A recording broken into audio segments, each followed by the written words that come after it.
The first time I saw her, she was standing in the center of the diplomatic arena, surrounded by armed guards who looked more like ceremonial executioners than protectors. The arena floated above the planet's capital like a silver crown suspended in the sky. Beneath it stretched the vast city of New Carthage, humanity's proudest achievement since we'd discovered faster-than-light travel. Above it shimmered the fleet of the Darval Dominion, black, crescent-shaped warships blotting out the stars. We were not at war. Not yet. But everyone could feel how close we were. She stood on the polished obsidian floor, tall and impossibly still. Her armor was seamless and white as starlight, sculpted to her lithe frame like it had grown there. A translucent mantle drifted behind her shoulders, shifting colors in response to her pulse. Her species was known for beauty so sharp it bordered on terrifying. Up close, it was worse. Her skin held a faint opalescent sheen, like moonlight across water. Silver markings traced down her temples and along her jawline in symmetrical arcs. Her eyes were a deep, luminous violet, bright enough that it felt like they were looking through you rather than at you. And I was staring. I hadn't meant to.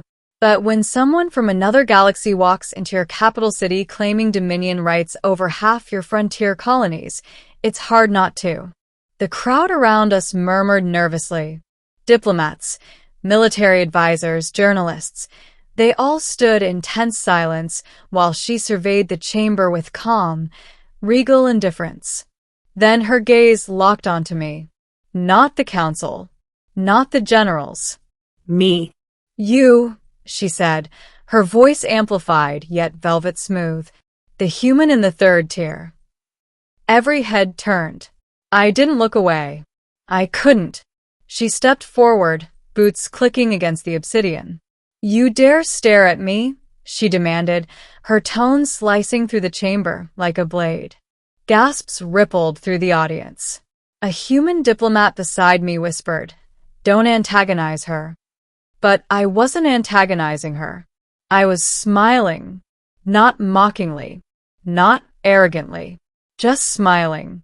Because for the first time since the Darval fleet had arrived in orbit, I saw something in her expression that no one else seemed to notice. Uncertainty. I'm staring, I said calmly, projecting my voice without amplification, because you're extraordinary. The chamber froze. Her eyes narrowed. Flattery is an outdated survival tactic among your species, she replied. I am not here to be admired. I know, I said. You're here to intimidate us. A flicker passed across her features. And does it succeed? She asked. I tilted my head slightly. Not entirely. Her guards shifted uneasily. The Darval were conquerors. Their empires spanned star systems. They had never needed to negotiate. They demanded. They took. They expanded. And yet here she stood in our arena instead of glassing our planet from orbit. That meant something. You presume much, she said. I observe, I replied. If you truly intended conquest, we'd already be ash. Silence pressed in. Her eyes held mine. Dangerous. Calculating. But not cruel. My name, she said finally, is High Commander Varys of the Darval Dominion. The title carried weight. Even our translators seemed to vibrate under it. I'm Adrian Hale, I answered. Civilian envoy. Her gaze flicked briefly to the council seats. You are not a ranking military authority. No, I admitted. I specialize in first contact psychology. A ripple of whispers spread through the humans. Varys studied me differently now. Then you understand dominance hierarchies, she said. Very well. She raised one elegant hand, and a holographic projection erupted between us, star systems marked in crimson. These territories fall under the Darval expansion rights.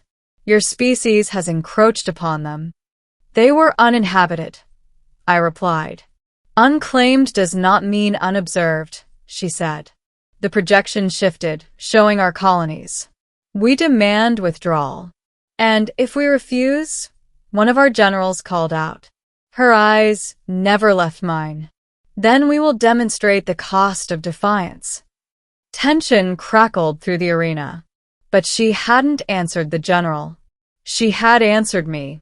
You don't want to do that, I said quietly. Her mantle shimmered with a darker hue.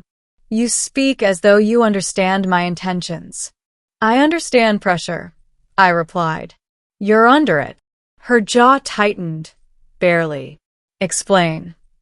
Empires expand until they can't, I said.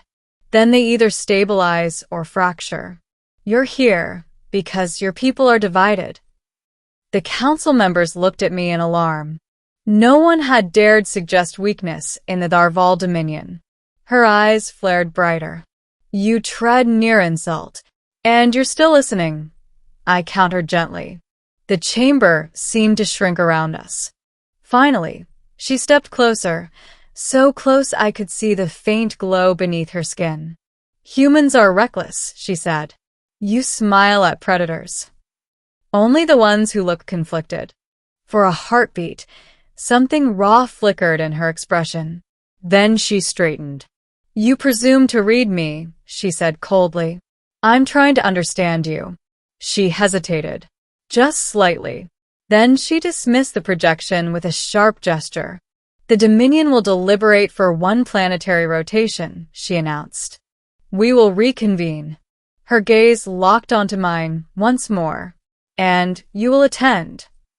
Then she turned and left the arena, her guards falling into formation behind her. The chamber erupted into chaos. Are you insane? One diplomat hissed at me. Possibly, I muttered.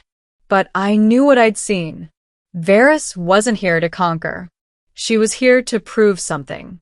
The next day, I was escorted aboard her flagship.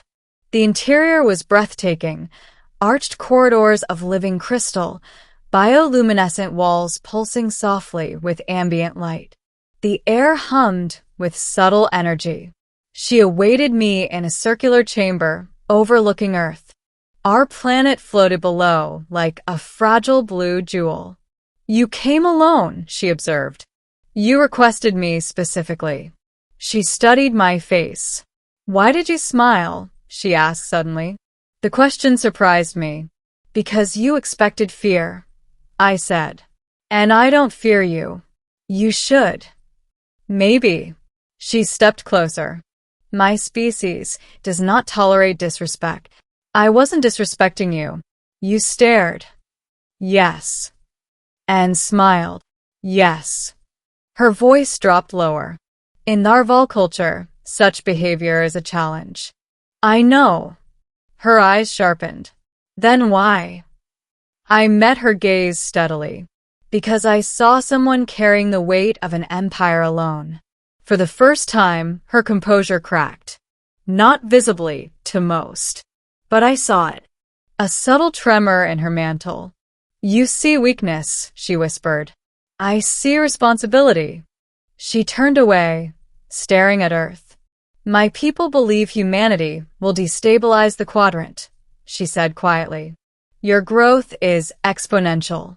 Your alliances unpredictable. We adapt, I replied. That scares older empires. Her silence confirmed it. There are factions within the Dominion, she admitted at last. Some demand preemptive eradication. And you? I demanded dialogue. That was it. That was why she had come. You're risking your authority, I said. I am already risking it by speaking to you now. She turned back to me. If I return without a display of dominance, my rivals will claim I am compromised. Then don't return empty-handed, I said. Her eyes narrowed thoughtfully. What do you propose? An alliance. The word lingered between us. She almost laughed, but stopped herself. You believe our empires could coexist? I believe mutual survival is smarter than mutual destruction. She studied me for a long moment. You are either dangerously naive, she said softly, or dangerously perceptive. Which one worries you more? A faint, reluctant curve touched her lips. You continue to smile, she observed. It seems to unsettle you. It does, she admitted. Why? Because it suggests confidence. And that threatens you? No. She stepped closer until only inches separated us. It intrigues me. Her presence was overwhelming, graceful, powerful, electric. Varys, I said gently, what do you want? The question seemed to strike deeper than any accusation. She hesitated, then answered honestly. I want my people to survive the next century. Then don't start a war you don't need. She looked at Earth again. For several long seconds, silence stretched between us. Finally, she spoke. If I propose alliance instead of subjugation, I will face opposition. I know. Some may attempt to remove me. I held her gaze. Then don't stand alone. Her expression shifted, surprise, then something warmer. You would stand beside me? She asked. For peace? Yes. A quiet breath escaped her. You dare offer loyalty to a supposed enemy. I dare believe we can be more than that. Her hand rose slowly, hesitating in midair before gently brushing against mine. The contact sent a subtle surge through my nerves, like static woven with warmth. In my culture, she said softly, touching without dominance is intimate. Then I'll consider it an honor. For the first time, she smiled fully. Not as a commander, not as a conqueror, but as a woman who had just found an unexpected ally. You dared stare at me, she murmured. And instead of fear, you offered understanding. I answered with a smile. I reminded her, and it disarmed me more effectively than any weapon. She stepped back, mantle glowing brighter. Very well, Adrian Hale, she said. Let history record that on this day, the Darval Dominion chose alliance over annihilation. Below us, Earth turned slowly in the darkness. And let it also record, she added quietly, that one human's defiance altered the fate of two civilizations. I smiled again, and this time, she didn't demand an explanation. She smiled back. Thank you for listening. Subscribe for more cinematic science fiction stories.